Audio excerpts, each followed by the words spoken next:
Con 50. Welcome. And welcome to our series of, I see they didn't want me to yeah, be recorded. we were chatting amongst ourselves. I see. Watch it. We knew it was a hot mic. Yeah. Please don't post. You're a red line if you do that. Thinking that way. So these pick up well. Don't feel like you have to lean up close to them. Yeah. So welcome to our series of Gen Con 50 retrospective panels. We curated this series to really try to take a look at the last 50 years of tabletop gaming history and cover a bunch of important topics along the way. And today's topic is the ancient Sisterhood. You keep putting emphasis on that ancients. It's really No. points. No, it's the Sisterhood that's ancient. You are the youngest inductees. The recently appointed full sister status.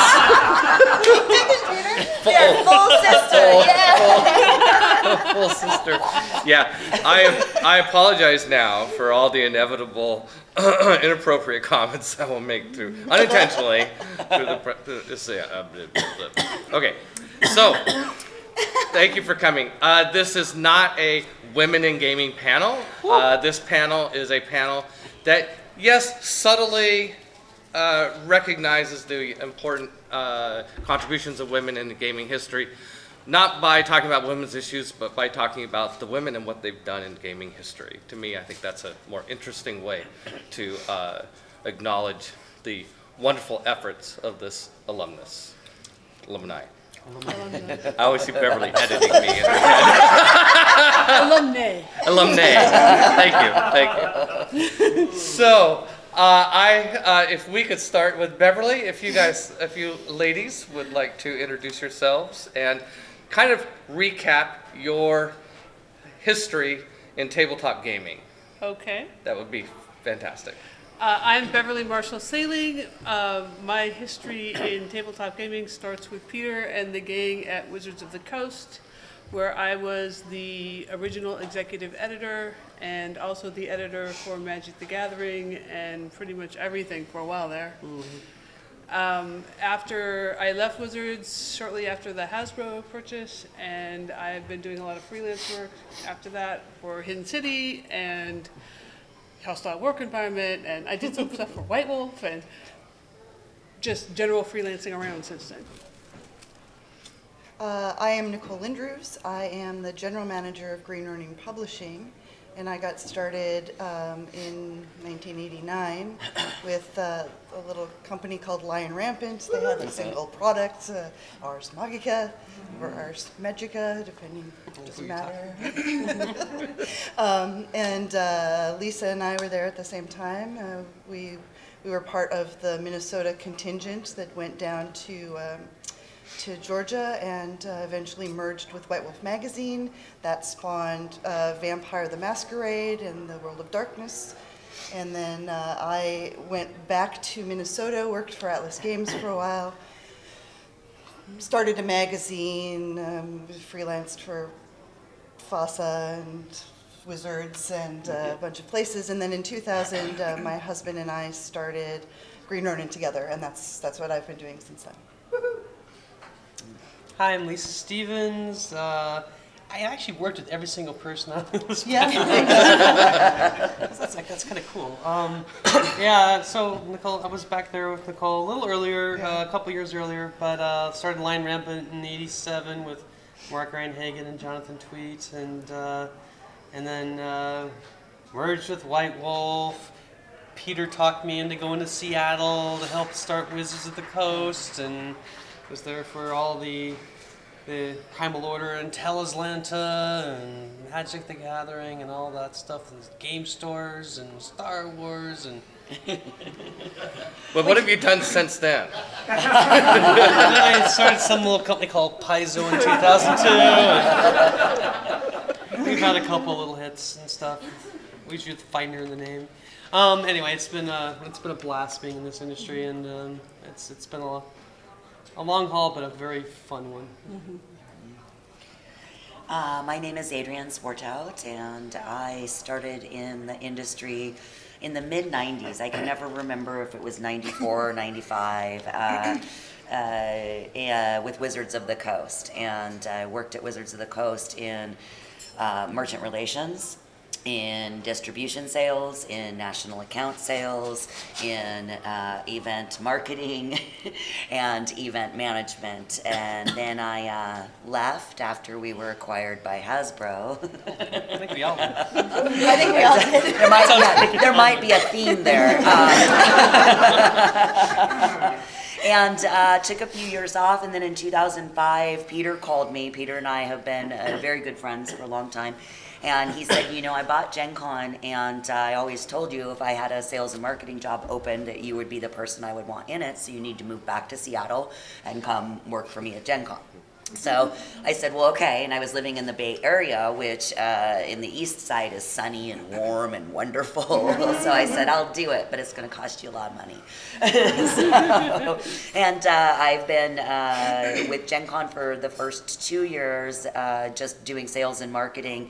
And then in 2007, I took over the company and eventually earned ownership percentage in the company, and have been doing this ever since. Yeah. Cool. Hi, I'm Jenny Bendel, and I've been in the hobby game industry for almost 2 decades. My first job in this industry was at Wizards of the Coast. I was brought on initially to be PR manager for all things TSR, which included everything from Dungeons and Dragons to Gen Con. And then after a little while, I worked in a lot on 3rd edition. I launched 3rd edition D&D, and they also came to me at one point and said, we're about to launch this little yellow rat. And so I worked on the Pokemon TCG, and pretty much everything non-magic that WotC did at the time I was responsible for. Since then, I've held positions as head of marketing at Paizo. Yay, congrats Starfinder this weekend, pretty great. And now, for the past few years, I've been working for myself as a consultant in the industry. I've got a handful of clients that I do marketing, public relations, business development, licensing. I make a lot of introductions because I know a lot of people. And right now I'm working with Paizo, Modifius, Sirenscape, Game on Tabletop, Peter's stuff, Mythic Games. So yeah, I've got a handful keeping me busy, like 7 clients at this show or something. But time to do a panel. So I think that's it. Is that everything about me? No, there's much more. Well, But that's been like the second chapter of my career, right? That will suffice for the moment. We will. It's good to leave a few things for us to come back to. Yes. Oh, Okay. So the way we talked about structuring this, well, I proposed it, nobody objected, so we're going to stick with it. No objection is consent? What? Sorry. I didn't hear it. I missed it. Maybe that's for the best. I will wait for the editing to find out. Mike's pick things up real good. Yeah. I would like to object that I proposed that since we're the ancient sisterhood, I wanted us to all come out in like wizard robes, like Always the ancient marketer. She's always trying to make an event. Yeah. But I couldn't get by off on the wizard robes, so just imagine it. Right? See, no brainer, I know. I thought it was obvious. Yeah. So At the Gen Con 100th anniversary, we'll do that. I am role playing the F out of a my head in wizard a jar. right now. So. okay. So what I'd like to do is I kind of want to cover the careers of these women in sort of a chronological order. So we're going to start with go back to Lion Rampant days and talk a little bit about that with Lisa and Nicole, and then we're kind of going to go through time. So we'll see a lot of love for Lisa and Nicole at first, but we will catch up with the newbies in a bit. The newbies have been in the business for only 20 years. Exactly. We're not full sisters yet.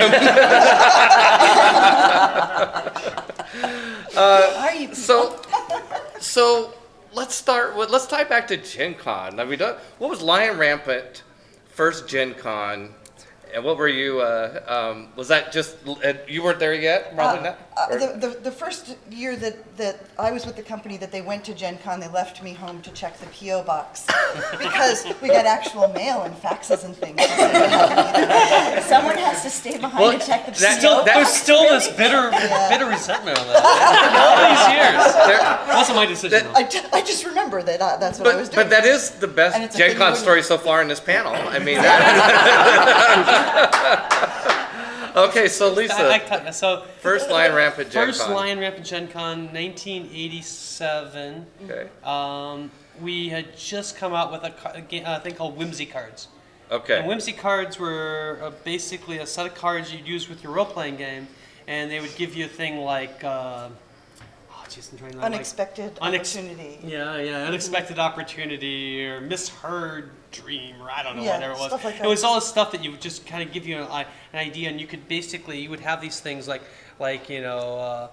inopportune arrival. That's and one, it was yeah, one, for and sure. then so you could be playing the game, and someone say, "Excuse me, is there an opportune arrival? That guy who's been chasing you for that money you owe him, he shows up," and then the GM would have to weave it into the game. So it was this really cool little role-playing thing you play with any role-playing game. And we have them in the Gen Con 50 Museum, which I invite you to go over and check out. Oh, sorry. So we that's all we had at our booth. It was one table. It was full of Whimsy cards, and there's actually a picture of Jonathan and Mark at that table in the Gen Con In the Museum. museum, You can see them there. They're young, very young, and we just sit there and hi. And we had these things called flimsy whimsies, I remember, because we had actually our first print run was so flimsy you couldn't shuffle them. They were like this. I mean, they were like really flimsy, and we couldn't sell them. Careful, Adrian's not. Don't mess up the system. Process. They're probably in order. So we couldn't sell them, and so we just brought them to the convention, and we were like, "Hi, would you like a flimsy whimsy? They're flimsy versus our regular whimsies." And that was our sales pitch. What a great marketing! Limited edition. The one really big memory from that one is doing this thing with the flimsy whimsies, and I go, "Hi, would you like a flimsy whimsy?" to this guy going by, and he said, "Sure," and he looked at them, "What are these whimsy cards?" I told him, and his badge was like this, and then at some point he reached over and went over, and I saw it was Dave Arneson. And I'm like, Mark, it's Dave Arneson. And I remember he bought a pack and took a picture with us, and it was like the highlight for us. They're like one of the guys who made D&D bought our product at our first booth at Gen Con, and we were like just high-fiving. It was like the whole highlight of the whole con for us, and that's my first memory of. So did they ever let you come to Gen Con, Yes, Nicole? yes. They did. They had Was- more than one product to sell. They Yeah. needed more hands. Yeah. So Well, we had a 20-foot booth then. Yeah, right. tell us a Nicole story from those days. I remember we decided that we couldn't just have that standard booth. Like we realized that a table with just a pack of cards on it was piles of cards was not really attractive. So we were going to spiff up the booth the year that I came. So we had like purple drapes, and like we were working on this gold lame thing that we had woven through the top, and we brought these. You remember those wooden shields? Yes. I You know, just look at a picture of hanging up these giant wooden shields that could have fallen and cracked us on the head, uninsured and young as we were. smallest little. Yeah, looked like a little hook. You know, we were very Safety optimistic third. in those days. And poor. Much poorer. But we had because I was there, you were there, and Mark's sister Kristen was there. That's right. And then We also had- Kristen. Kirsten Swingle came Swingle in, came yeah. in, So yeah. we had Kirsten, a lot of women in the booth, and that was a novelty at the time. It was people would come up and comment on how many women were in the booth and why were we there? Were we somebody's girlfriend? And then we'd open the books up. Yeah. There we are in the Yeah. credits. And it helps to have a weird name like Lindroos because that's actually how I met Chris. Is after a fight on America Online, he was What do we start? some of my best friends I've gotten in fights with on the internet first. And AOL, no less. It was early days. Yeah. But he was a fan of the game, and so after the fight, because he's a decent person, he came back and apologized for being a jerk. And I said, it's okay.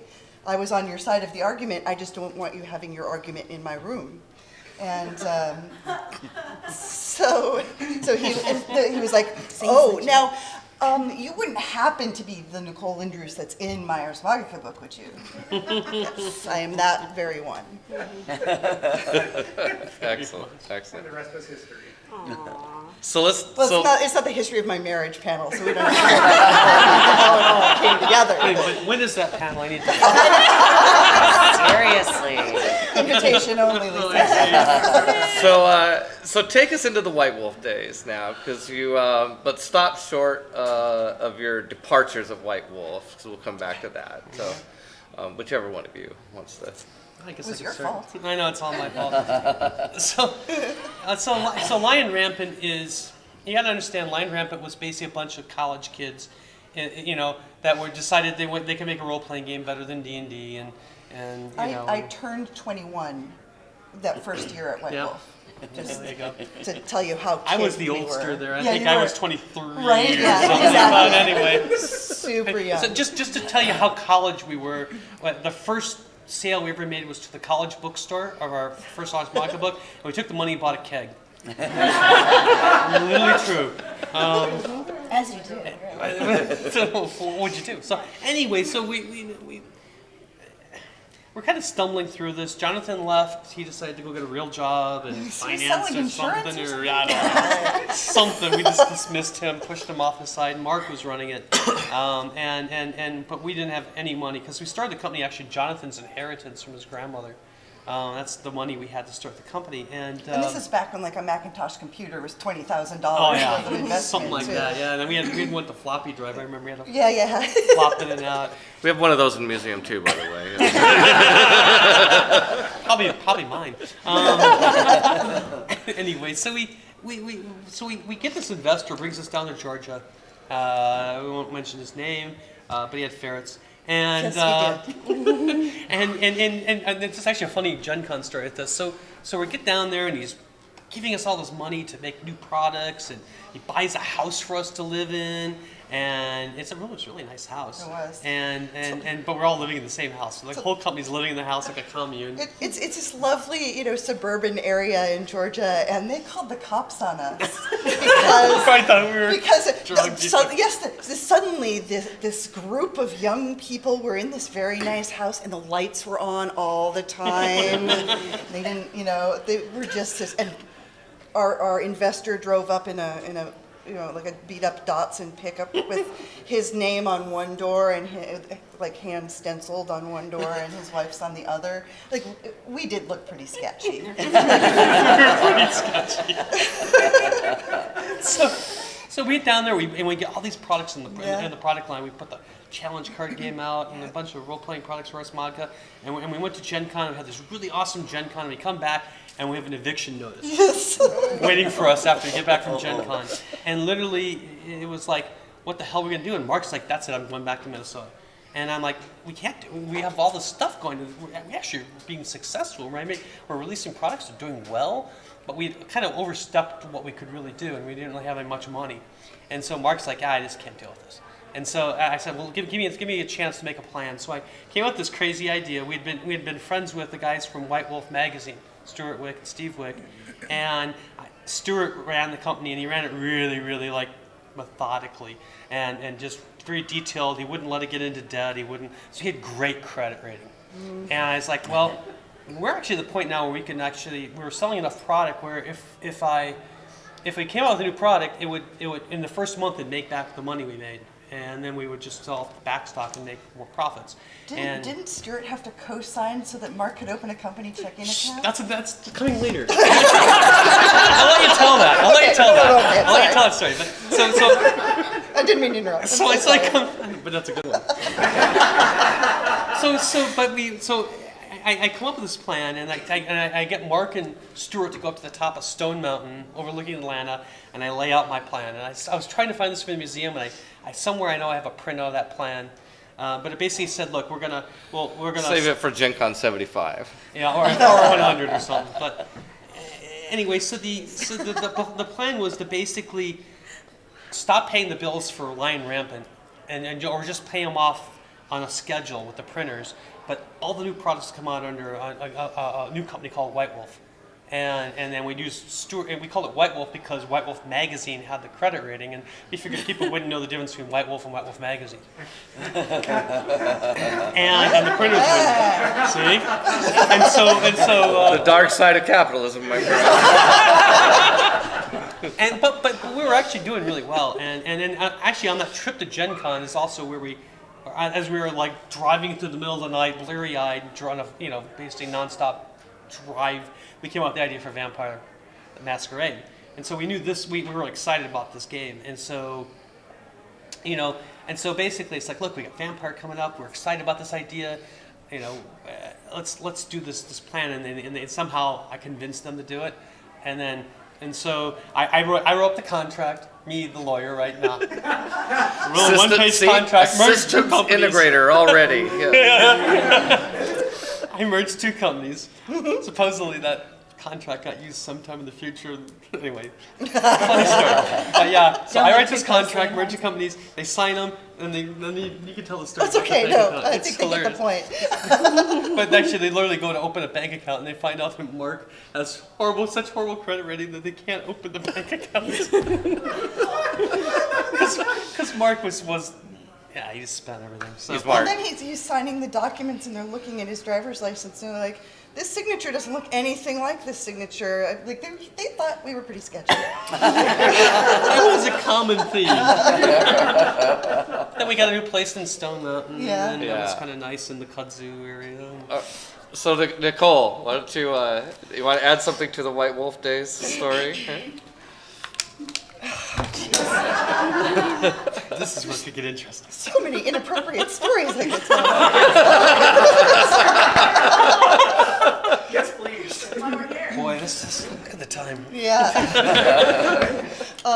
Honestly, we were still living when I was there.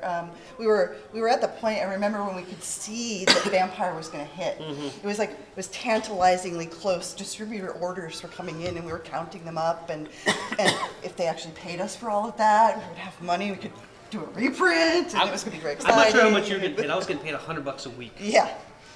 So that was my salary, $100 a week. That's why I had to go work at Winn-Dixie. You may remember. I just lived on popcorn. I know you did. Popcorn and rice. She learned how to make sticky rice. It was really good, but it was around a lot. Sticky rice. So still very, college dorm feeling. I was on a futon, yeah. Little bit fractious when your boss and the owner of the company is also the guy who leaves the stinky, rotting fish in the fridge and ruins it for everybody.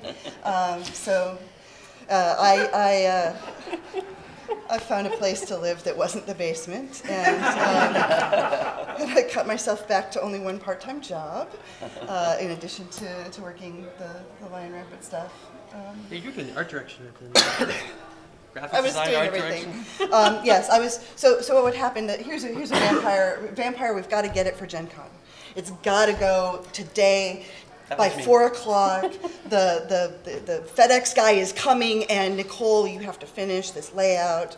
I remember Stuart standing over me very patiently, and then just like tapping his watch a little bit, Not helping. But what had happened, the interesting story about that is that Mark, who is very, very creative and also very, very dyslexic, went into the edited files. Oh, he never does that. With really good last-minute ideas and changes to make. And this is when PageMaker didn't have a spell checker built in. Yeah, Mike, guess whose name was as the editor for that one? Right? Guess whose name is consistently misspelled whenever Mark wrote a check to me. Anyway. Peter couldn't spell my name for a long time either. He's got this last minute stuff he wants to cram. He's improvements, super creative. I'm sure the ideas were great, but we're going into the. I've got the files in layout, and they're looking at them at the last minute, and they're like, what is this gobbledygook, So there literally is a team going into the back room. Each of them had a pile of the manuscript. They were scanning for any typos or anything that they could find like this.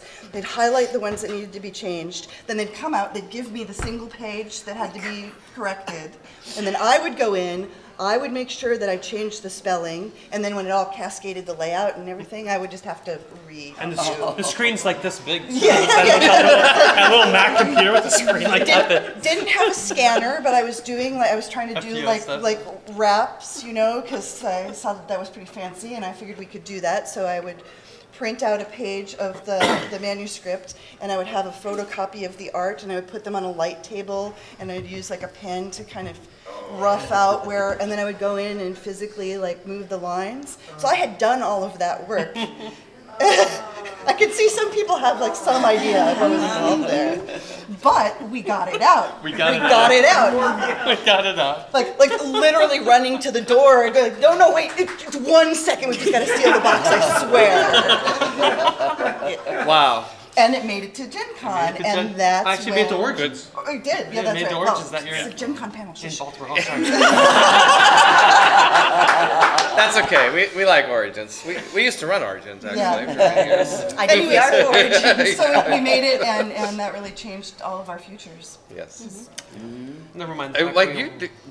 Great, yeah, great stories. This is good. Isn't this good? You guys? Yeah. So far, excellent. Well done. Okay, so I'm going to come back to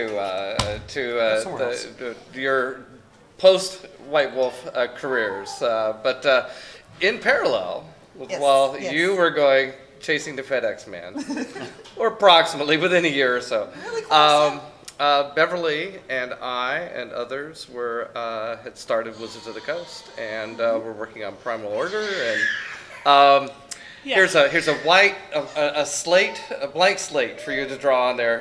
Let's talk about something before Lisa's arrival at Wizards of the Coast. Well, I have a tiny White Wolf connection I can make. Perfect. In that, Great. Wizards was doing Primal Order, and it was going to come out, and trying really hard to make people want to buy it. Yes. And you guys got the idea that we needed to take out an ad in White Wolf magazine. That's right. Only Wizards didn't have any money either. What they did have was me. And you traded me to White Wolf. So I edited an Ars Magica supplement that I didn't get paid for, but we got an ad. It's the gig economy. We were way ahead of our time. So there is a White Wolf product that has all three of our names in it. That's pretty cool. The Complete Alchemist? No, that was Wizards. That's It what was the Pact of a Winter's Tale. Winter's Tale. And Written by Stuart Wick. yes, and that is the only product in which it has my maiden name in it. Because that was before we got married. Wow, we got that married. long ago. Yeah, I know how long you've been married. we got married the month before I started working for Wizards. Well, I was September, working yeah. for the month before I got paid. You've been working there for a while. Yeah, right. Yeah, that's the thing that most people don't realize. A lot of the time you're working at these game companies, Yeah. you're not making any money. I mean, I worked for nothing for many years. Yeah, I mean, I got paid Or very little. because we were working on Primal Order, and we were trying to get the thing out the door, and this was another one of those things where it's the first product and everybody wanted to get it right, and Peter and Steve and all those guys had been writing on it forever. But when they brought it to me and said, okay, can you edit this, and I was looking at it thinking, oh my God, this is awful. This is more broke than I can fix. I'm so glad you took that bullet. And I thought, and they're going to be so mad at me. They're going to never want me to play with them again. But I had to do it. I had to say, look, this needs to be rewritten, really, and ideally by someone who can write better than you.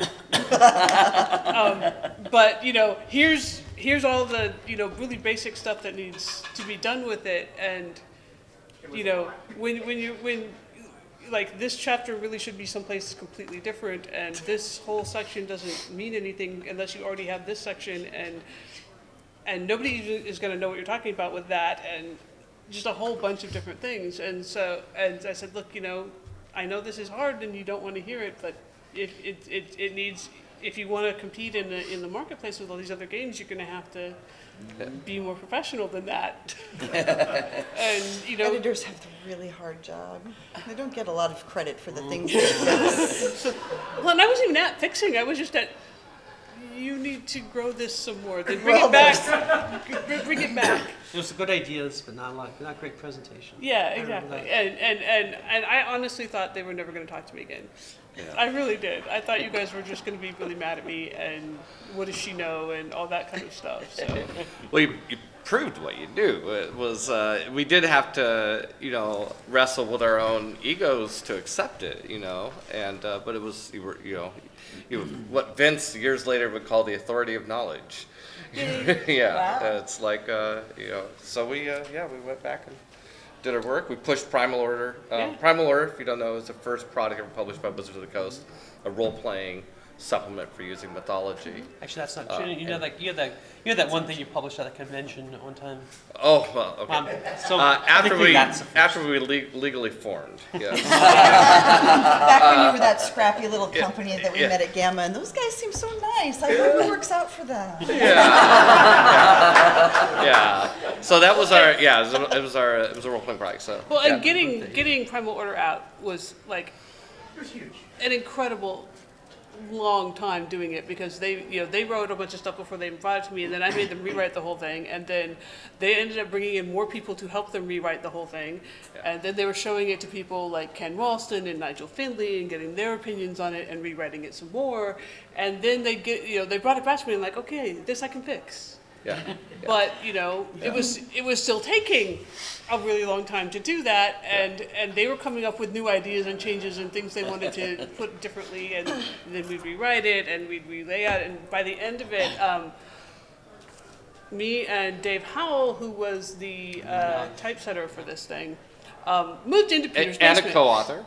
Yes, well, we were all co-authors by that point. Anybody who touched There's a long list of credits. Got a big long now you know why there are so many authors listed in the Primal Order, if you ever wondered that. Because anybody who could just took, here, have a section rewrite this. Yes. And so, we moved into Peter's house.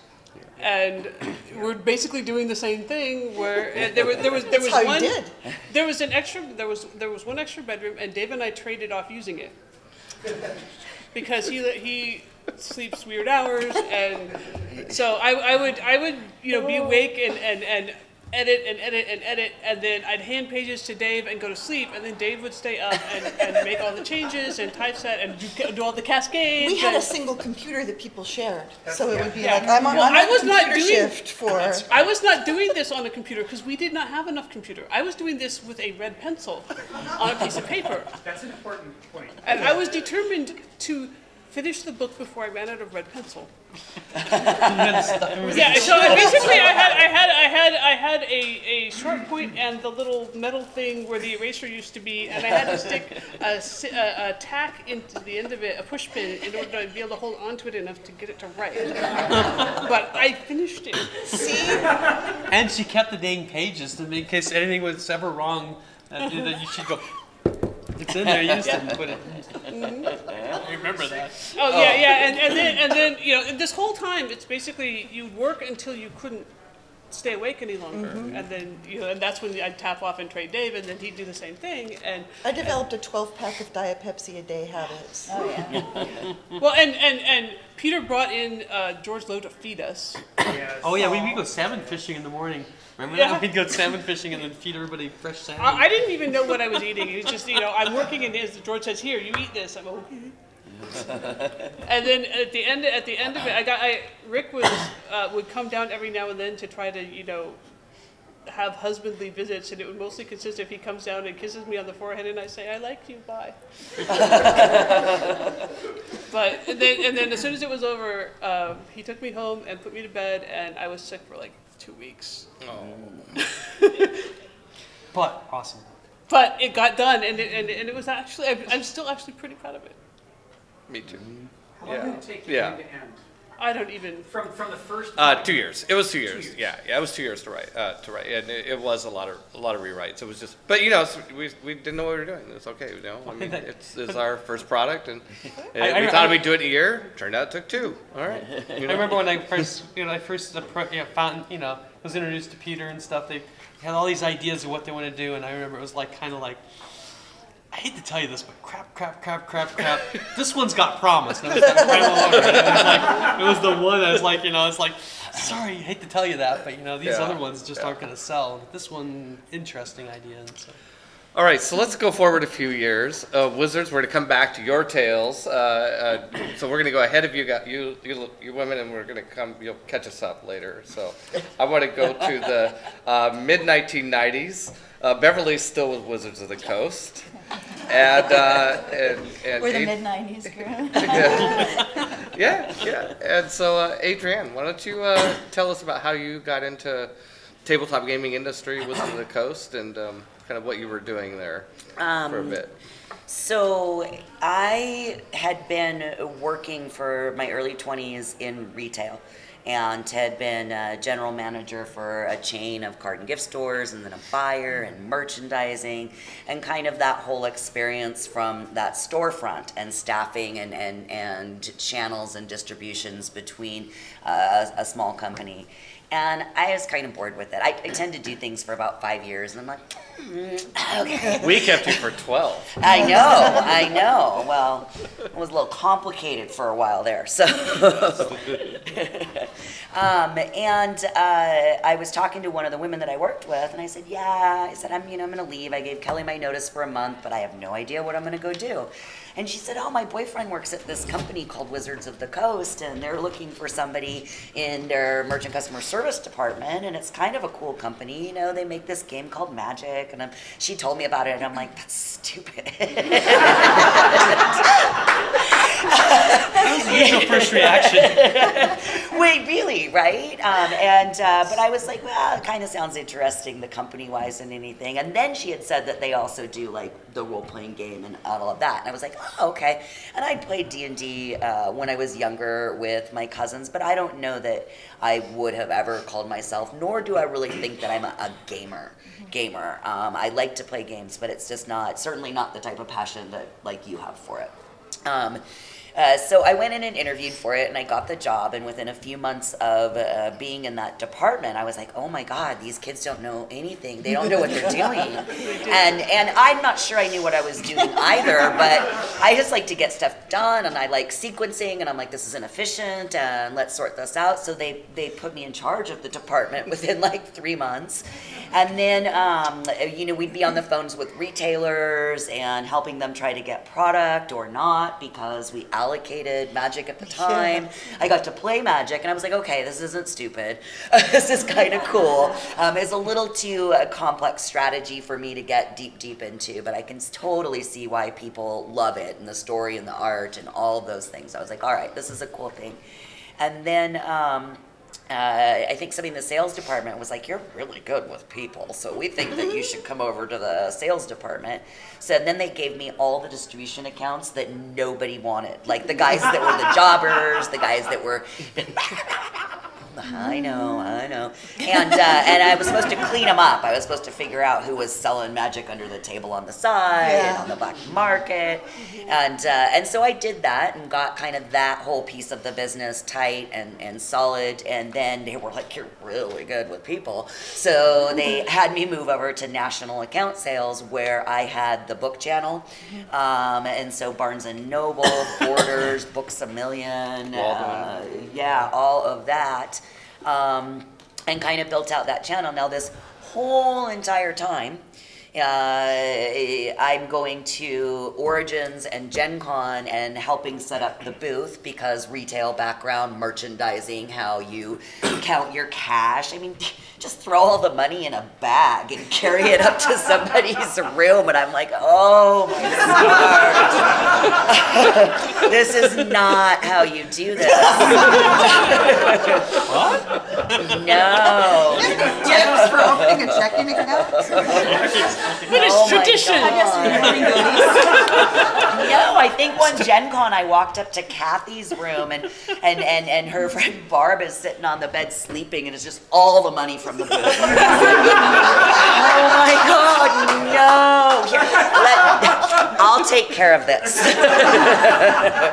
And so the whole time over all of kind of my tenure at Wizards, and they eventually had me working the booth and going out to set up the booth and be a part of the booth because I'm really good at it. And then after national account sales, they said, wow, you're really good at this booth thing. Would you manage all of the Wizards of the Coast exhibits and presence at Book Expo, E3, Toy Fair, all the large scales, all the large scale events.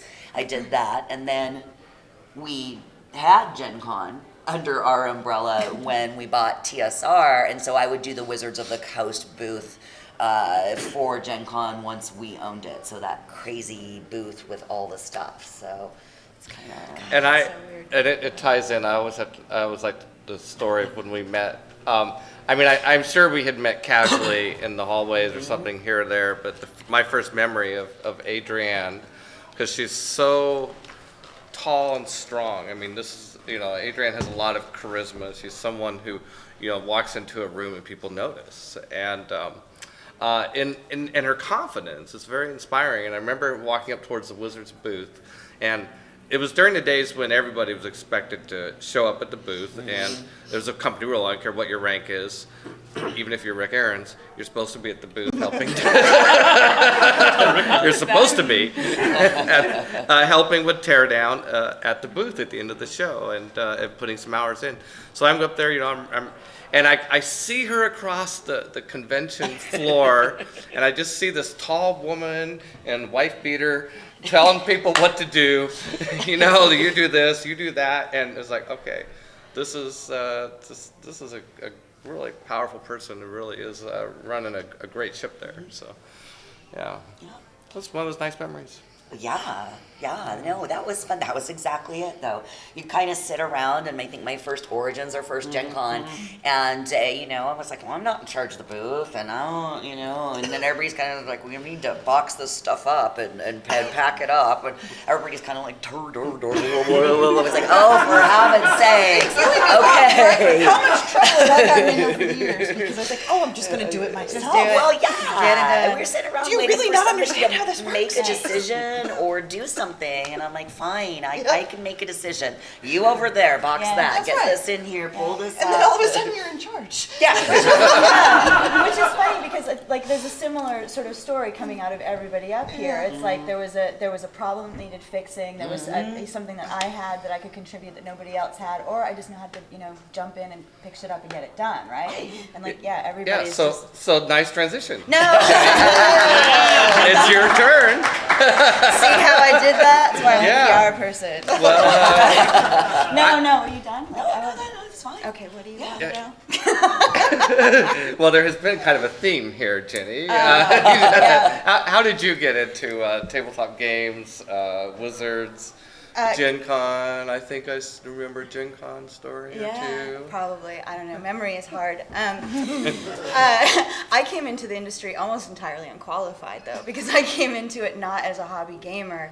I had tendencies. I'm a big horror fan. I like zombies before they were cool,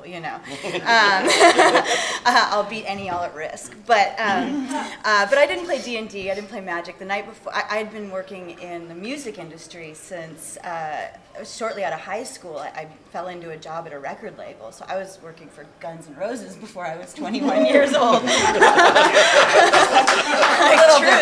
Truth, right? Rocker girl, right here. And I did the music industry for about 15 years, and then kind of had that grow up moment, like, it's been fun, I've been touring the world, it's been really great, but I'm not getting younger, maybe I should have a straight job. And so the hilarious thing is that for me, normal was going to work for WotC. You gotta buckle down. That gives you a little frame of reference for where I came, right? I mean, I remember calling up my mom, like, I have this job interview, and I didn't know what to wear because I hadn't gone on a job interview in 15 years, and it would have been, Guns N' Roses before that, right? And so I, borrowed her credit card so I could go get a suit. And so I remember walking through WotC wearing a suit and feeling like such an asshole. What's up, y'all? You got a lot of use out of that suit, didn't you? You got a lot of use out of that. I actually did, because I actually did. Anyway, I did. I wore that suit a lot. During the era when suit was a pejorative at WotC. Yes. Yeah, you had about a top hat and a lace dress and a cane. And Yeah, fitted I better. know, right? I think I actually, the HR person at the time, I forget her name, but I think she actually said something like, generally that is an automatic disqualification if you show up in a suit for your job interview. Probably No, Linda it wasn't Beardsley. Linda. Sue McNabb? It wasn't Linda. Wow. She had long hair. Heidi, maybe? Anyway, whatever. Oh, yeah, I remember Heidi. Vaguely, right? Yeah. Vaguely, yeah.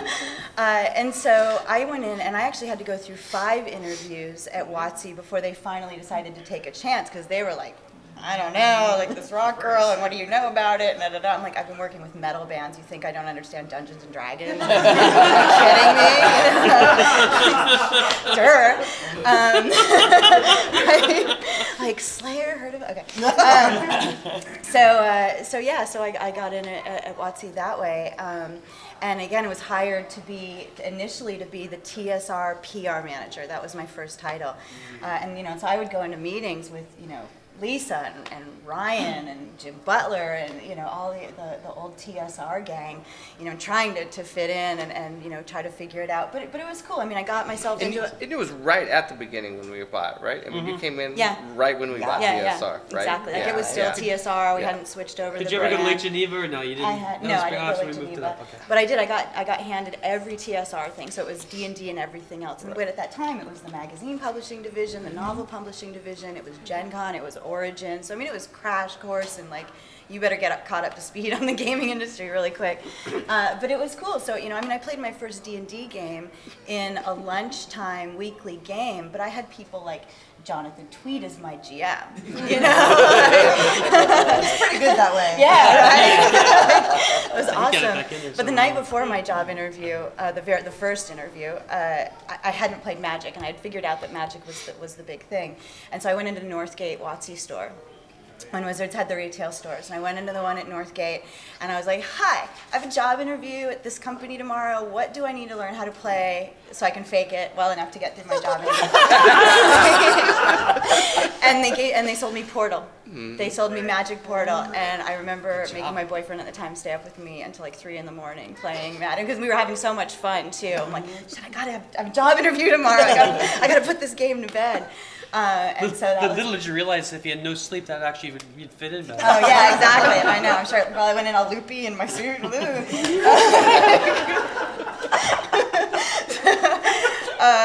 So yeah, it was great. And then a few months later, I was Master Trainer Jenny on the Pokemon tour. So take us to my first memory of you, Yeah. Gen Con. Yeah. Must have just been a month or two after you got My first memory hired. of you, or your first memory of me? No, well, certainly a memory that stood out. You were Gen Con at the right after the acquisition with TSR Yep. in Milwaukee. Yep. So I was. Street party. Yeah. Yeah. Oh my gosh. Yeah. Oh my gosh. I think there's a story in there somewhere. That was the Not- Violent Femmes, right? Not sufficient for work. Not that year. That was the year after. Your Violent Femmes was the year after. This was the first time we did the street party because we had bought TSR, and Peter wanted us to throw a really great party because he's like, people are going to be happy, but they're also going to be like, they're buying everything. So there wasn't It a was a band. We had a 70s DJ. We had funk 70s thing. funk party with a DJ, and I went around town to like Goodwill stores and got a bunch of couches that they delivered and put out on the street, and tables and Pez. And Jenny and I. Oh God. So here I was in my brand new job, and kind of being a little bit of an odd person out because I didn't come from having years and years as my hobby. And so I wanted to fit in and show that I was a team player and get in the spirit and stuff. So Gen Con had this block party, and the theme was like 70s funk. And so I decided I was gonna do what my dream 70s outfit, which I had circa at that time. So I got dressed to the nines. I had like the denim overall short thing and like tube top and roller skates. I'm like, yeah, I'm gonna roller skate into the 70s fun party. Except I bought the skates at Goodwill and like the day before, and I hadn't really tested them. I was like, oh cool, they fit, good, great. So I take my rental car and I park just far enough away from the party so I could make an entrance on the street. And so I parked my car, turned it off, I sit there in the thing, lace up my skates. And if you remember, to have a true 70s rock and shorts outfit, you have to have like the nude nylons underneath, right? Don't ever do that. No? So I had the nylons on underneath my skates, and I'm thinking, okay, I'm all set, get out of the car, shut it off, take a couple of stick gates into the crosswalk, the truck falls off, and I'm just ass over tea kettle. Like, awesome, like complete, like lipstick, and Buttons up your nylons. crazy, my nylons were all ripped. Like, God, did anybody see? I'm like, whatever. So I pull gather my belongings, my broken skates, the wheels gone off somewhere, and I'm grabbing it all up. Find a quarter, and because a quarter comes in really handy to tighten the truck on your skates if this ever happens to you. So I sat my butt on the curb and I tightened my truck on my skates up, shifted myself back together, tried to fix lipstick, skated into the party, and I think that was probably when we met.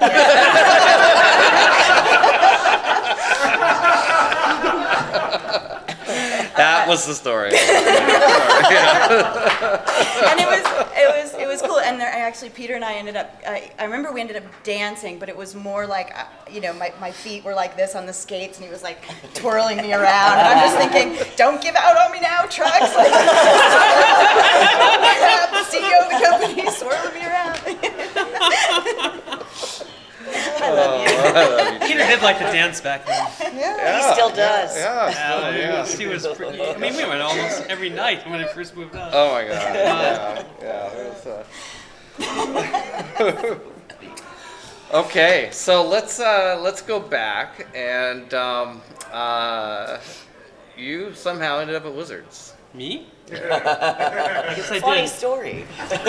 So this is it's an interesting story. So I'm at White Wolf. We just launched Vampire. Everything's going really, really well. But I had some interpersonal issues with the owners of the company. We'll just leave it at that. It was a complicated thing, and we've all kind of worked our issues out afterwards. But let's just say we're not 21, 23 anymore, right? Like, I guess that's kind of true. Yeah. It ended up being a good thing, but actually, but earlier that year, I had at Gamma Trade Show, I had met. Peter had gotten the smart idea of sending one of his people, a guy named Rich Kalis. We only had enough money for one person, and I sent the guy who was better looking than me. who's our best looking guy? Let's say He really is. It was smart too. Very smart. So It's a sales thing, So he sends him up to find out about the game industry at the Gamma Trade Show, right? And so there was a lunch, and I was looking for a place to sit, and of course you see a cute guy, empty seat, and sat down, and we started talking. He says, what are you here for? And I'm like, oh, we're starting a game company up and stuff, and would you mind hearing our plans? And so, sure. And he tells me the plans, and I say, that's where I went to do the crap. This one's got promise. And instead of blowing me off, he's like, well, that's really interesting. Would you mind talking to our CEO and stuff? And I'm like, sure. And in this industry, one thing I've always learned is you got to pay it forward, right? When I got started, I got help from like a lot of the people, Jordan Weissman, Pon Smith, and just all the people, Greg Stafford from Chaosium, just people that had gone out of their way to help us figure out how to run the company. And so, I was like, well, time to pay it forward. Here's a young company in Seattle, but it wasn't. We didn't get together on the phone to talk. Actually, we may have talked once on the phone. But there's this guy Ken McLaughlin who worked there, and he was all a big tech guy, and he had set up like a local bulletin board that they would use to kind of talk on. This is before, it's This is the early days of the 1991. internet. Yeah, early First days of class? the internet, 1991. And I was on a very early version of America Online at the time, and so I would literally I'd get into this computer and I would hook into something and in Georgia and then go to some place in Texas and someplace I was finding a way to hook through these various universities all the way to the University of Washington and get into this bulletin board, and then Peter and I would sit there and type each other for hours and hours and hours, just talking about what they were doing and stuff, and I thought it was really fun, just like dreaming up of these big things. So finally, I was getting ready to have a vacation, and Peter's like, "Come up to Seattle and have this big vacation." It's like, this would be cool. I can't really afford much. I'm going to pay $100 a week. So, but I have a credit card. I'm sure I can pay for a plane ticket on a credit card, and I'll pay it off over the next 3 years. That's right. Yeah, no problem. Set aside $5 a week or something. Those are the days, huh? It was the days. and so I'm getting ready to go up there, and everything breaks down. It's right after Origins, and everything kind of breaks down at Whitewell, and they tell me, sorry, you got to leave. And so I call Peter up. Well, this was the time when they decided, after the Vampire released, that they Yes. weren't going to incorporate after all. And we had all been promised, Oh yeah, we were all shares supposed to and have shares and stuff too. That's and so right. then we were, Forgot so about that. everybody was bitter, and that caused a lot of problems, and there was an exodus. Yeah, there was I didn't want to leave. They asked me to leave. Yeah. Like I said, it was kind of this thing, and I actually called Peter up, and I was pretty hysterical and crying, and I can't come up to Seattle. And he goes, "You already paid for the ticket. Come on up." So I fly up to Seattle and stay at Peter's house, and he introduces me to everybody who's working on, I met Beverly, I met everybody who's working on Primal Order and stuff, and there was so many cool people. And I remember we had this very distinct moment I'll never forget. We went to the golf course, and we sat on the edge of the Green River running through the golf course in Yes, I Washington. remember. I know Yeah. exactly where the spot is, too. Remember that moment. And we were sitting there, and Peter started doing and Peter's a great sales guy. He's really charismatic, really good, and he started we started talking, dreaming, like what we wanted to do and stuff, and I remember he said one thing. He said, and he was very serious about things. He goes, "I want to make my friends into millionaires," and this is a company that's making little role-playing products, I think our first year sales like $30,000 or something like that. So, but he seriously had this dream, and I said, "Peter, I want to be your friend."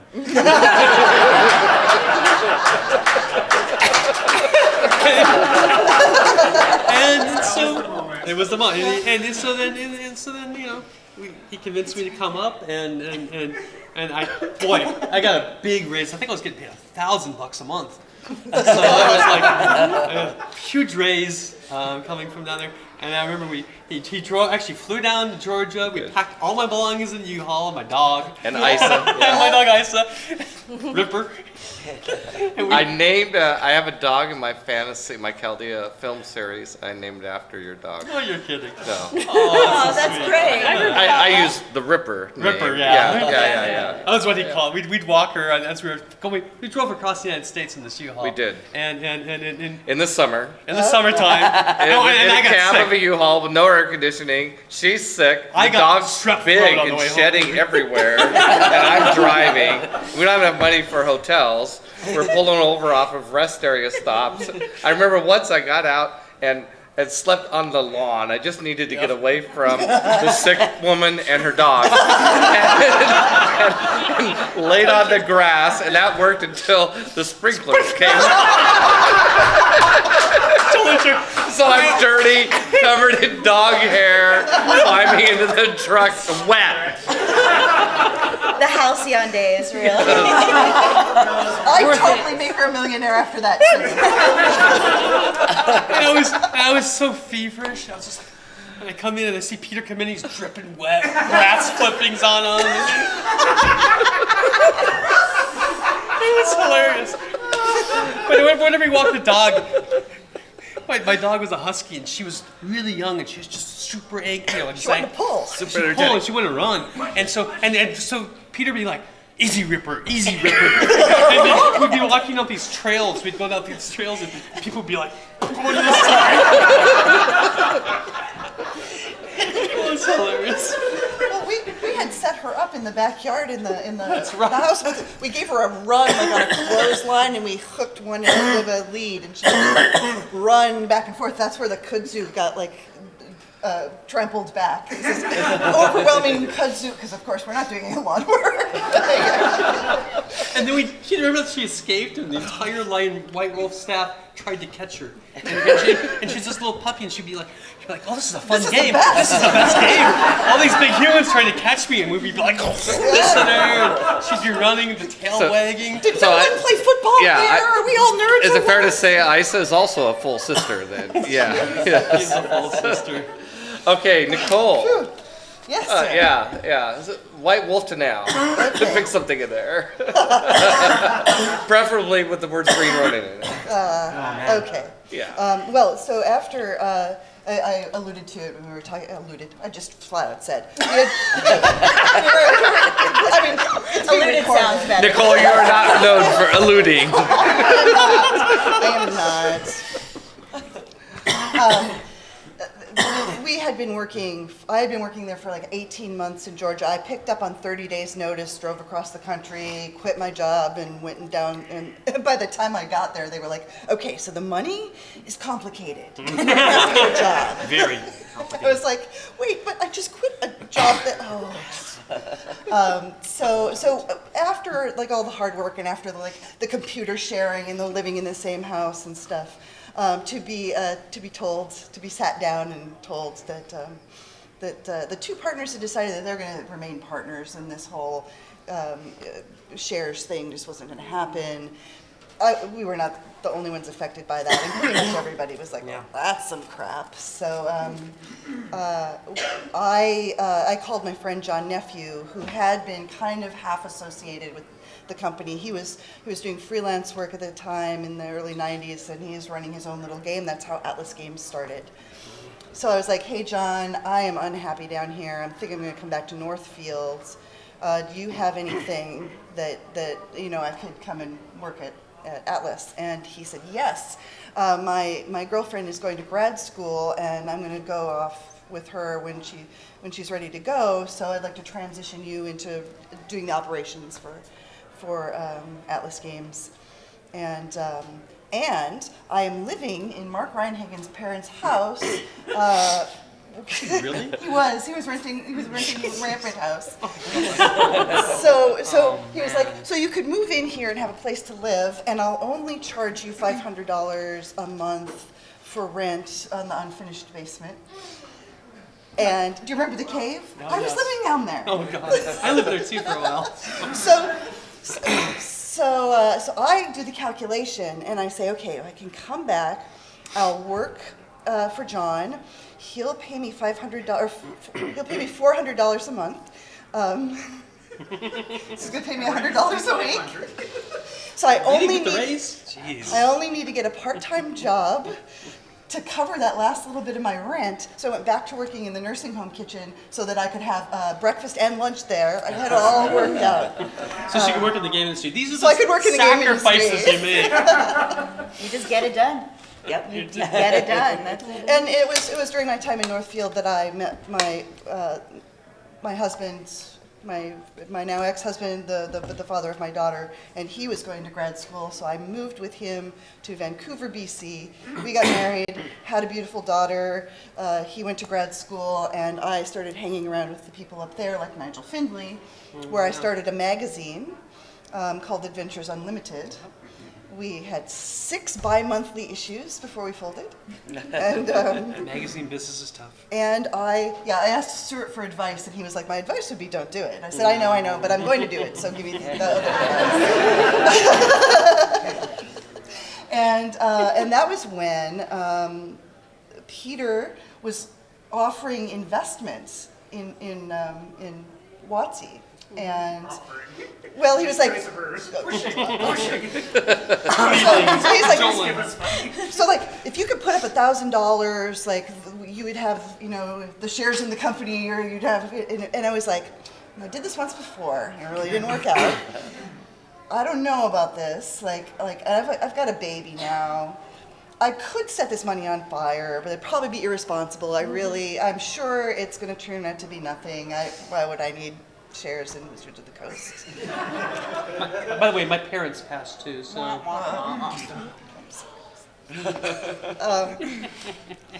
No, that didn't work out for them. I know. But I was keeping my fingers in, and then when I moved out of BC and down to the States, I moved to Seattle because it was as close as I could be to Vancouver after they told me I couldn't just live in Canada forever. I was there for 4 years on a visitor's visa, so I kind of had to make some decisions about what I was going to do. I know you so like this place, but moved down to Seattle, and that is when Wizards was really expanding, and all of a sudden, all of my friends from the game industry, from all corners of the U.S., were ending up in Seattle. Yeah. So, like, some of my oldest friends, Jonathan Tweet, who I've known since I was 18 years old, is suddenly living in my backyard virtually, and I'm seeing, people all the time, and I was thinking, this is great, and then that's. Yeah, I actually didn't ever work for Wizards, but I hung around a lot. That's just weird, though. I know, you're like. Are you allowed to be on the spot? I mean, seriously. How did that happen? That's right. No, the Marhats invite me to Attitude Adjustment. There's a little ex-TSR Wizards group that gets together, and I get the invitations to join them, and Chris doesn't. You're on So I go down and pretend that I used to work with them when really I just hung around in their office bitching a lot. They remember. Well, I think that we haven't covered the entire history of everybody at this point, but let's catch us up briefly to current times, and why don't we start here and go down. So just like anything you want to add to your story so far, from TSR management of Gen Con to the last few years. If you need something, if you think of a good Gen Con story from recent years, or whatever you like to say. Yeah, no, I've been thinking recently about how the industry has changed, obviously, a lot. If you've been in this hobby for a long time, you've seen it, go through exponential growth. And what was striking me funny recently is I remember when I put together the launch plan for 3rd edition and pitching it to the Dungeons & Dragons. Dungeons. Edition, Isn't that what I said? Oh, yeah. So, yeah, D&D. Oh, sorry. Yeah. Isn't that assumed that 3rd edition is like, y'all know what I'm talking about? When I was putting together the launch plan for 3rd edition Dungeons & Dragons, trademark, I remember having in there a whole bit about trying to get some people to play a game that we could film. And did we have the internet then? Yes, we had the internet then. And yeah, I wanted to put together a panel of, like rock stars playing D&D, or, famous people playing D or something, and film it and have it, put up on the internet, have this great, reel. And people are like, nobody is going to sit around and watch people play games. And this was a huge thing, like, because if I have an idea, like, I'm like, it's hard for me to let go of it, especially if I really love it, like, they're not going to all test. This is awesome, we have to do it. And so, yeah, I just remember trying really hard. No, like, this will be really badass. We'll get some cool people to play, and we'll show all these cool people playing. It'll look really awesome. And nobody's going to sit around watching people play a D&D game at a table. And now, you look at it, and you see the success that these shows are having, Critical Role and whatnot. Like, they've got tens of thousands of people watching. Like, yeah, I clearly don't know what I'm talking about. Ahead of your time. Ahead Ahead of your time, like usual. Keep doubting me, I dare you. Right, but it was good. cool. When I got to the industry, it was a huge learning curve because I hadn't, again, like I had the tendencies. I definitely had my bits in culture, but not being a gamer, and coming to that first Gen Con, and I think we were talking about this last night, or the other night, whatever. Hard. I remember writing the press release when Gen Con had reached 25,000 attendees, and what a big deal that was. Like, holy cow, we just got, reached this number. And I got the first national news hit for Gen Con. The first time we were covered in, I think it was Associated Press and Good Morning America, where they were like the first, like, out in the real world kind of thing, press we had gotten. And so I was on the ground for my first one, and I had no experience. I'd never been here before, and I was an anomaly because I was a woman, right? And that was that whole weirdness and all that. But seeing how everybody came together and seeing this hobby in action and how much joy everybody got out of Gen Con and seeing friends and the family reunion aspect, and that was what made me fall in love with this business. I'm like, I'm not going, screw those rock stars, I'm done. I'm like, I got my own here. Because it was such an amazing experience to come to Gen Con and see everybody just so in love with this hobby and how much they get out of it. And, you get to leave I don't know, my life's hard at home, right? Like you get to come and be a hero for a few days and escape and play, and it's great. And I just fell in love. Yeah. Is that good? Great. Fabulous. Okay.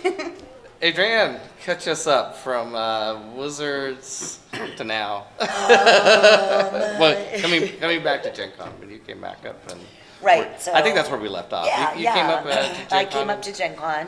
As sales and marketing. Sales and marketing. And you guys had just come out of Star Wars Celebration 3. And Gen Con was like in 2 months. And I show up, and the woman that I replaced, all her stuff's still in her desk. There's like packets of oatmeal and things. And everybody have a job description.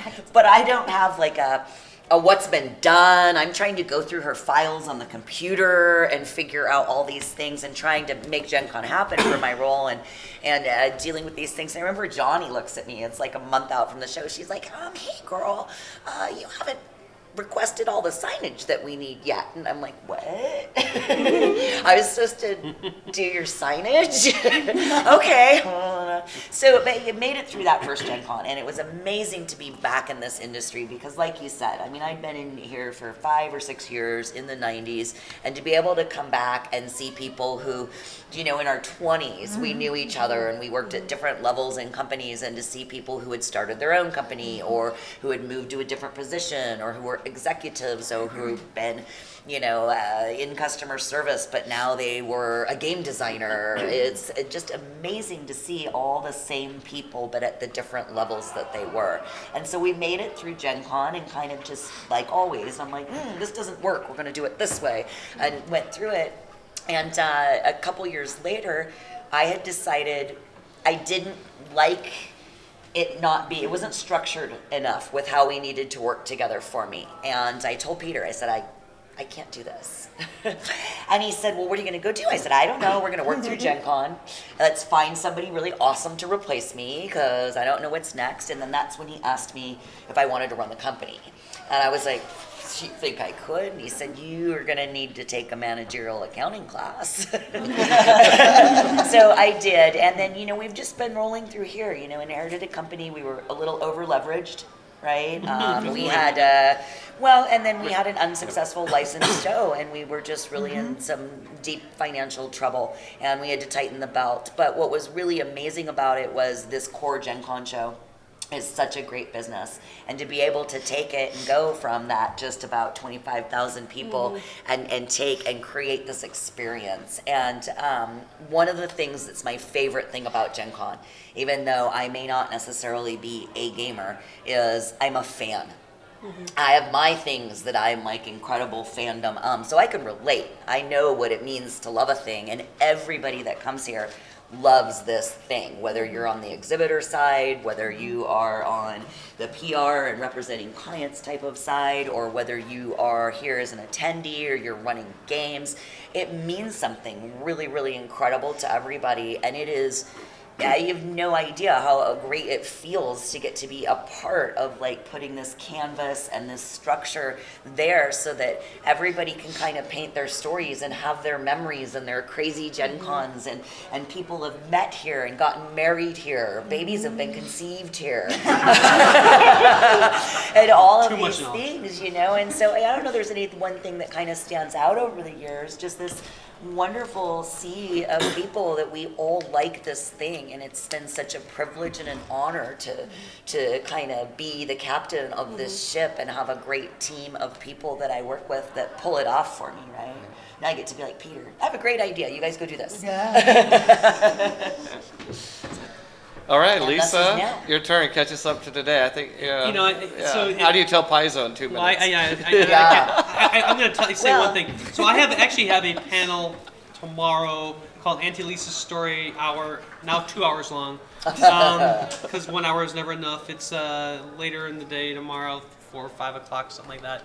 Yeah. And I'm gonna. This will be a special Gen Con 50 edition. I'm gonna tell my whole career through Gen Con stories. So it'll be fun. Wow. Cool. Thank you. Yeah, it should be fun. And so, but anyway, you know, Wizard of the Coast, Magic comes out, we buy TSR, D&D, crazy stuff, 3rd edition, I take over Star Wars, we get Star Wars Fan Club, Star Wars Insider Magazine, blah, blah, blah, and then we sell to Hasbro, actually that was in there somewhere, and the great Hasbro purge, and I'll send them out the door. And, you know, and I've been working really hard for a lot of years, and it's kind of like, you know, I could just kind of sit back, maybe relax, maybe retire, I don't know. Yeah, I was 40, you know. Yeah. But I had Same age. Yeah, Same thoughts. I had it in my mind that if we ever so I had read a bunch of books on Hasbro, and what they do when they buy companies, and inevitably they start selling off parts of the businesses they buy as they consolidate down to what they really do. And so as I was leaving, shaking people's hands, saying goodbye, I was like, you know, and if Hasbro ever tells you they want to sell this, you know, here's my phone number. I did That's how he got Gen Con. We both did the same thing. Yeah. So you know, at one point I got a call from Johnny Wilson, who was running the magazine division, and he said, hey, they don't want to have the magazines anymore. They want to. How would you like to come and be my partner and spin this off? And so. We got together and did business plan and talked to Lucasfilm and got basically the deal to do Dragon Magazine, Dungeon Magazine, Star Wars Insider, and that's when we started Paizo in 2002. Amazing Stories? Amazing Stories came yeah, later, or was that later? but it Sorry. was we did get the rights to that, but it was something we came up with later. We did so we launched this magazine business, and we launched Undefeated Magazine, the game for games that everybody hates a loser, I think, was the tagline. Really bad tagline. Nobody likes a loser. Nobody yeah. likes a loser. Yeah, you know. It wasn't mine. And by the way, I inherited that. for the launch of that, Jenny had us have cheerleaders at her booth. No, don't even. Next. Yeah, I know. So anyway, there's some really interesting stories with that. Anyway,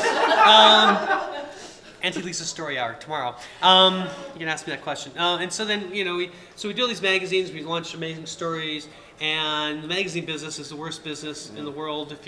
I have written blogs about the first 10 years of Paizo, extensive, detailed blogs on Paizo.com. You can look for Auntie Lisa's Story Hour. You can see the first 10 years. I go into huge detail about why it's the worst business you can ever possibly be in, and we came very, very, very, very, very, very close to going out of business. And had to really pull ourselves in, much like what Adrian talked about with Gen Con. Made some bad decisions. We lost Star Wars Insider magazine. Johnny Wilson leaves the company. There was a key man clause. We lose Star Wars Insider. That was 65% of my revenue. And now I have to live on 35% of my revenue and not lay people off. And that's when we got Undefeated and Amazing. And that didn't fill in the revenue gap. And I finally had to do layoffs. So I laid myself off for 3 years, even though I worked every day. Because I told myself I couldn't lay people off unless I laid myself off first, because I figured I failed if I had to lay people off, and then we get the call from Wizard of the Coast they're not going to renew Dragon and Dungeon, so there's the other 35% of my revenue, and so you know literally I had a moment of like, well, what the heck do I do from here? And it all came back to, well, what do I know how to do best? What have I done my whole career? I've made role-playing games. I know how to make role-playing games. Okay, we're going to make a role-playing game. And just at that time, they decided to announce 4th edition, and so we had started making stuff for 3.5. We did the Pathfinder Adventure Pass for 3.5, and those sold pretty well. And then we started doing some other stuff in the middle of campaign setting, and then they said, you know, the Wizards said, hey, we want you to come do 4th edition stuff. And we said, well, what are the rules going to be? And they couldn't get us a open game license or anything else. And so so finally, you know, and everybody on our message board was saying, do not go. We don't want you to go. And so we finally had to make this call, and we decided to make the Pathfinder role playing game. And that little thing did It's a pretty shame well. that didn't work out for Yeah, you. it's a shame that And we've been just growing it ever since. And then this year, the Starfinder. By the way, I tell you, I got to say this year because I'm so proud of this. Starfinder role-playing game. We brought 50% more copies for that Starfinder role-playing game than we sold of the Pathfinder role-playing game when it launched here in 2009. We bought 50% more copies. They sold out in 6 hours yesterday. Isn't that crazy?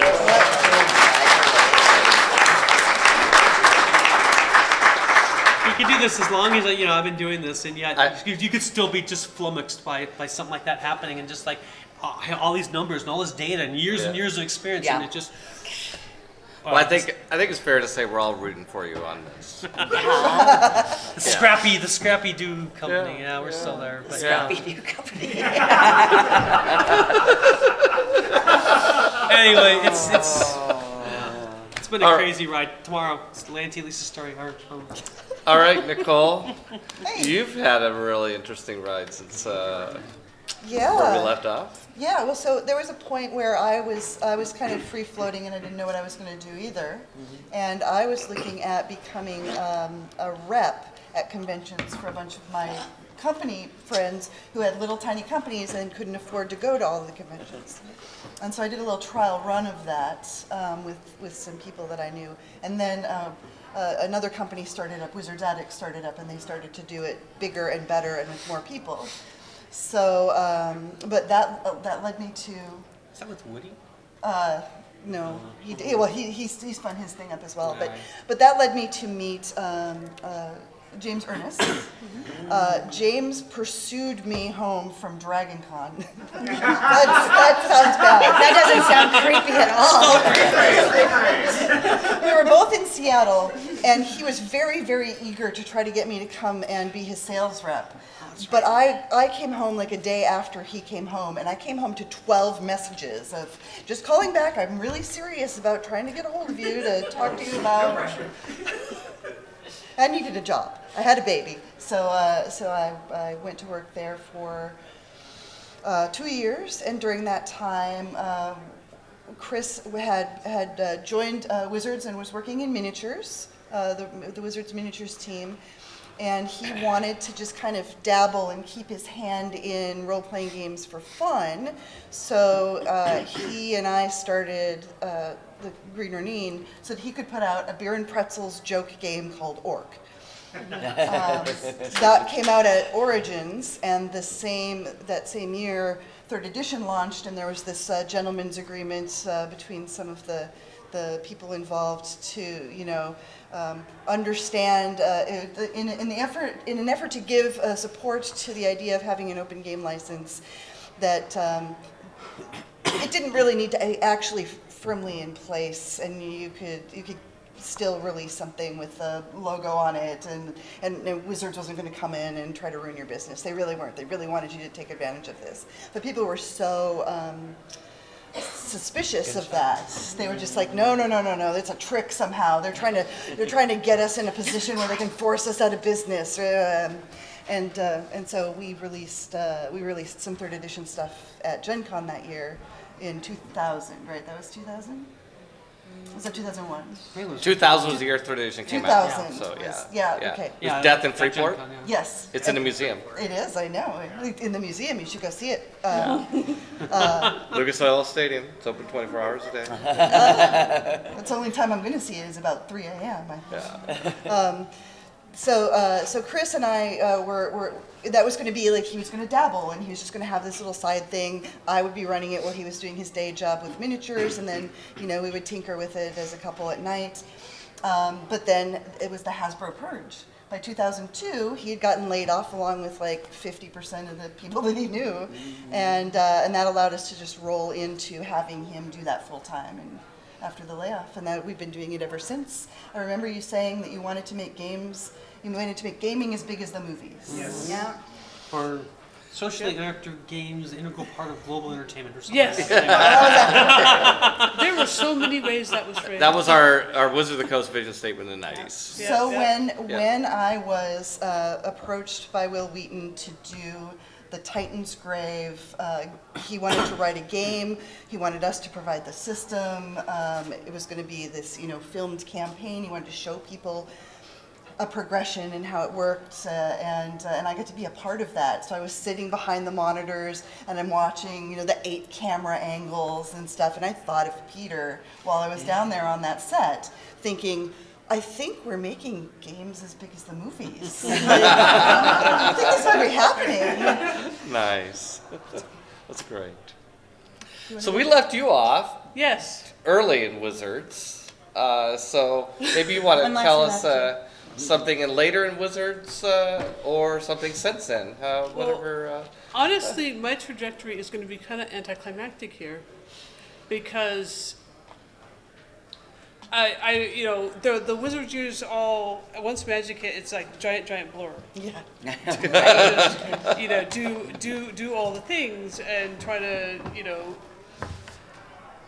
learn how to run a company that you don't know how to do. And every new project is a new thing you don't know how to do, and now you have to figure that one out and teach all the other people how to do it. But I still like doing it because I could manage. I was at that point mostly just managing the editing team and helping them get through stuff. But there was always enough time that I could still work on projects, you know, myself, and actually have dirty hands doing things. I remember being so excited. I got to do the MLB Showdown trading card game because I'm such a huge baseball fan. And we got and You to really do do have that sporty profile. yeah. But you know, I'm going through this, and they gave us the players' name list, you know, off of the actual this is their contracts, Right. you know, with the players' union. This is how they spell their names, and I'm like, he has an O there. You know, and you know, and that's they don't show it that way on TV. The caption guys on TV got it wrong. You know, and so I'd be sitting here, you know, going through all this and just fangirling out about who was going to be on which cards. And there's got to be a better picture of him than that, because you cannot see his butt at all.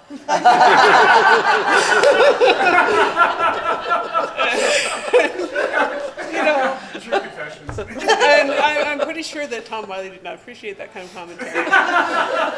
But Or maybe he did. maybe he did. I don't know. He did have a very fine. But you know, I had a really great time doing that.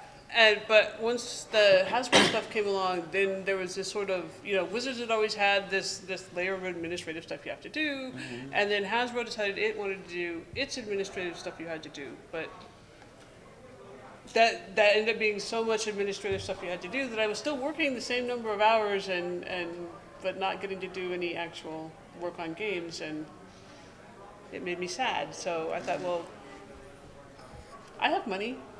And you know, and my parents were having some health issues at that point, and I thought, well, you know, I'll just quit gaming, and you know, and I'm not like quitting doing it, but you know, I will quit the industry, and I will, you know, hang out with my parents and help take care of them, and then I will have time to actually work on our games that we personally play, and get to be a real gamer again.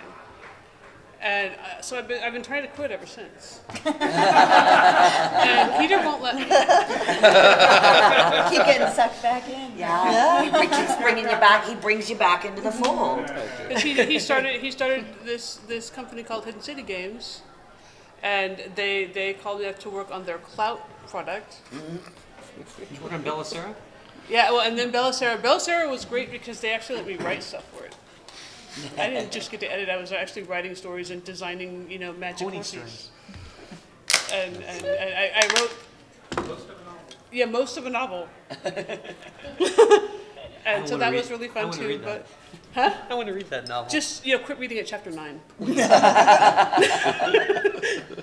And then after that, he started doing the hostile work environment stuff, and had me come in and help him be story editor for the first Paladin there for a while. Yeah, that's right. And you know, and other than Peter, there's also been, you know, some other people that called me up and had, you know, hey, can we do this one thing? Jonathan Tweet decided to write a book for children about evolution, and I got to work on that. And Grandmother fish. yep. And when I get home, I get to work on a graphic novel, but with some more people who used to work at Wizards. So it's just that I keep sort of trying to not do this stuff, and End up doing We it. love you, so Stop keep being bringing so you back. good. Well, I never got to do stuff for you. Someday I will. Hey. Well, I had a plan of after covering this part of the histories that we would go on to some really interesting questions that I got from people on Facebook and then go on to audience questions. But we're already at time. So, but these stories were so good, I couldn't interrupt. They seemed and entertaining. I think that we did our job of showing these amazing people who've had wonderful careers and been a part of gaming for a really long time. So let's give them a warm hand.